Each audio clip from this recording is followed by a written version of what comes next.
So a few months back, I made a video called I Hate When Rappers Do This, and I basically talked about how I'm not a big fan of artists who leave open verses in the middle of their songs, talking about 30 or 40-second stretches of nothing but production. I think it's lazy.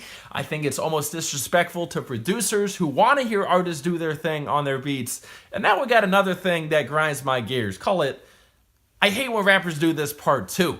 And that is when artists add verses to songs that have already been released and are already good to begin with. We saw Young Thug do this with On the Run. That song was amazing. And then he adds an Offset verse to it, which in most cases an Offset verse is a good thing.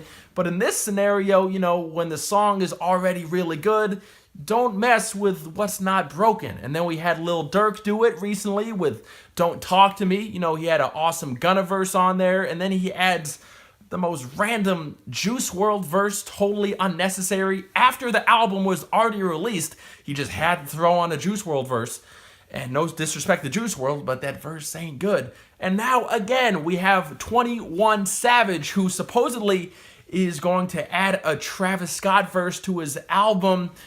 Do we really need a Travis Scott verse? I don't know. And I never used to think this was a thing until Kanye West did it with his The Life of Pablo album. He was the first one I can think of that made modifications to an album that had already been released. But even then, it wasn't major tweaks. It was little things here and there that most people didn't even notice. And now we have artists adding entire verses. I'm not a fan of where this is going.